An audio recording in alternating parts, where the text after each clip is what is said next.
Assalamualaikum warahmatullahi wabarakatuh.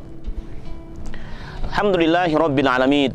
Wassalatu wassalamu ala asyrafil anbiya wal mursalin Sayyidina Muhammadin wa ala alihi wa sahbihi ajma'in, amma ba'd. Alhamdulillah, puji syukur kita panjatkan kepada Allah Subhanahu wa taala, bertemu kembali dengan saya, pengasuh Pondok Pesantren Abnaul Khairat Kabupaten Parigi Motong. Kali ini akan kembali melanjutkan satu judul pada episode sebelumnya, yakni percakapan Nabiullah Musa dengan Tuhannya Allah Subhanahu wa taala. Kaum muslimin dirahmati Allah Subhanahu wa taala. Percakapan kedua yang pernah ditanyakan Nabi Musa kepada Allah Subhanahu wa taala, "Ya Rabb,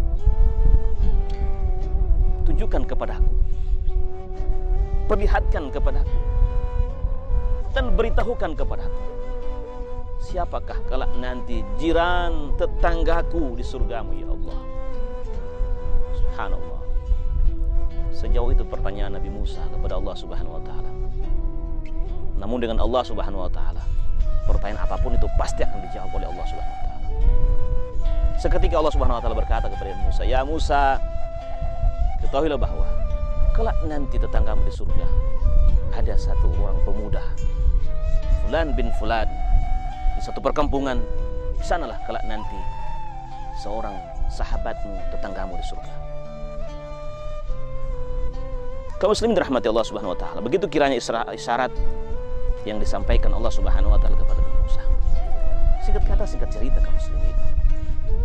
Maka Nabi Musa kembali dari Bukit Tursina, dan kemudian dia mencari di mana alamat yang telah dialamatkan Allah Subhanahu wa taala tentang kelak seorang pemuda yang menjadi tetangganya di surganya Allah Subhanahu wa taala.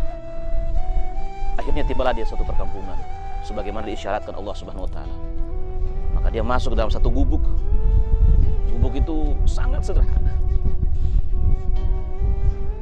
Ketika dia masuk dan mengucapkan salam, dia mengucapkan assalamualaikum. Berulang-ulang kali dia mengucapkan salam, tapi tidak dijawab oleh orang dalam. Entah keberapa kalinya kemudian barulah dibukakan pintu. Dan kemudian Nabi Musa dipersilahkan untuk masuk ke dalam ruangan tamu yang hanya berukuran kecil. Setelah kemudian Nabi Musa dipersilahkan oleh salah seorang pemuda masuk ke dalam bilik itu, lama Nabi Musa tidak dihiraukan kaum muslimin. Nabi Musa diam, duduk sendiri, karena tuan rumah anak muda itu bolak-balik dari kamar yang satu ke kamar yang satu, dari kamar yang satu ke kamar yang satu. Maka tak lama kemudian keluarlah seorang pemuda itu dengan membawa satu ekor binatang, dalam hal ini binatang babi. Dia menggiring dari kamar yang satu ke tempat kamar yang satu. Ternyata kamar yang satu adalah tempat mandi atau tempat di mana orang bersuci. Maka digiringlah satu ekor binatang itu ke dalam kamar mandi. Lama dalam kamar mandi itu, bahkan percikan air terdengar sangat deras. Maka setelah keluar, aneh bin ajaib kaum muslimin, seekor binatang tadi tidak lagi digiring, tapi kemudian dipeluk. Seperti ini keadaannya, dipeluk dan dibawa masuk ke dalam kamar yang sebelumnya. Tidak lama kemudian, berselang waktu dari itu, keluar lagi satu ekor binatang, digiring lagi ke tempat mandi itu. Lama di sana. Seperti halnya bagaimana binatang yang pertama dimandikan, dibersihkan, percikan air terdengar oleh telinga Nabi Allah Musa. Maka kemudian setelah itu keluar lagi sang pemuda tadi, tidak lagi mengiring binatang itu, tapi memeluk binatang itu dengan penuh kasih sayang. Maka masuklah kedua ekor binatang itu ke dalam kamar. Singkat kata, singkat cerita kaum muslimin, tiba-tiba keluarlah sang pemuda itu menyapa Nabi Allah Musa. Dan kemudian ada sebuah pertanyaan yang dikeluarkan Nabi Musa kepada sang pemuda itu. Musa pun berkata, "Wahai pemuda, dari tadi aku perhatikan gelagat dan gerak-gerikmu. Ada sesuatu keanehan yang kau lakukan. Mengapa kau lakukan binatang itu seperti itu? Mengapa kau memperlakukan dua ekor binatang seperti manusia?" Dengan sangat sedih dan sedang termenung dan dia tertunduk, ada sedikit isakan yang terdengar Nabi Musa, dan perlahan-lahan air mata keluar dari sang pemuda itu. Sambil dia berkata kepada Nabi Musa, "Ya Musa, demi Tuhanmu dan Tuhanku, ketahuilah bahwa kedua ekor binatang itu adalah jelmaan dari kedua orang tuaku. Mereka melakukan kesalahan, dikutuk oleh Allah Subhanahu wa Ta'ala, berubah bentuk mereka menjadi binatang. Tapi ketahuilah ya Musa, demi Tuhanmu dan Tuhanku, meskipun orang tuaku berubah bentuknya, meskipun orang tuaku berubah wajahnya seperti binatang yang telah kau saksikan itu ya Musa,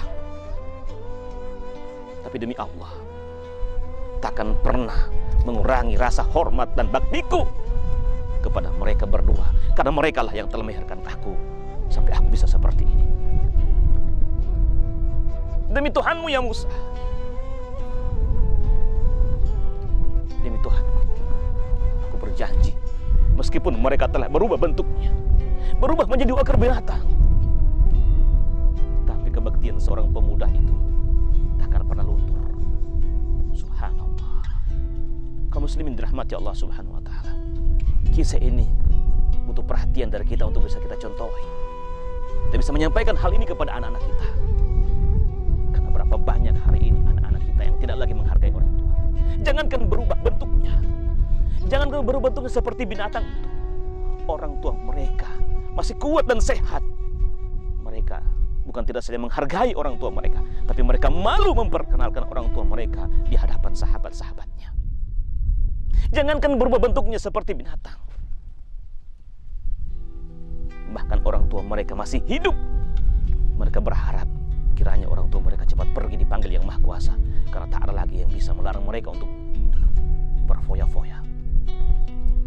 Naudzubillah summa naudzubillah min dzalik. Cerita dan kisah ini menguras hati dan pikiran kita. Bagaimana kiat kita agar kiranya bisa melahirkan anak keturunan kita seperti seorang pemuda yang kelak nanti akan menjadi salah seorang jiran tetangganya Nabi Allah Musa di surganya Allah Subhanahu wa Ta'ala.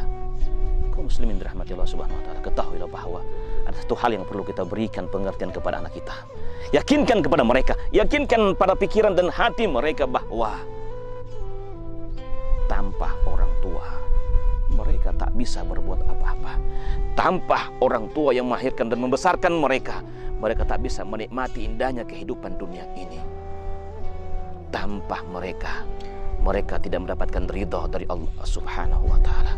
Karena ridha Allah, ridha walidain, syahtallah fi syahtil walidain. Ridha Allah terletak ridhanya orang tua, murkanya Allah terletak murkanya kedua orang tua. Kalau Allah kalau kedua orang tua sayang sama kita, kalau kedua orang tua ridha melihat kita, kalau orang tua begitu ikhlas melihat kita, yakin dan percaya Allah Subhanahu wa taala akan ridha sama kita.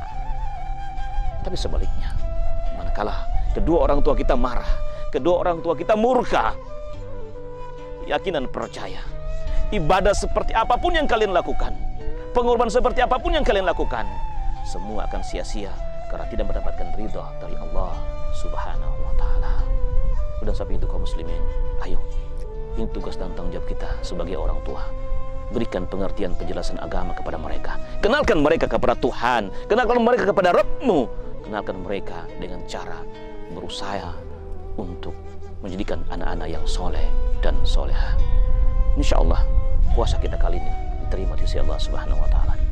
Asyhadu an la ilaha illallah wa nastaghfirullah nas'aluka ridhaka wal jannah wa na'udzu bika min syahtika wan nar. Asyhadu an la ilaha illallah wa nastaghfirullah nas'aluka ridhaka wal jannah wa na'udzu bika min syahtika wan nar. Asyhadu an la ilaha illallah wa nastaghfirullah nas'aluka ridhaka wal jannah wa na'udzu bika min syahtika wan nar. Allahumma innaka afuwun tuhibbul 'afwa fa'fu 'anna. Allahumma innaka afuwun tuhibbul 'afwa fa'fu 'anna. Allahumma innaka afuwun karim tuhibbul 'afwa fa'fu 'anna ya karim. Allahumma laka sumtu wa bika amantu wa ala rizqika aftartu birahmatika ya arhamar rahimin. Allahumma musta'an. Assalamualaikum warahmatullahi wabarakatuh.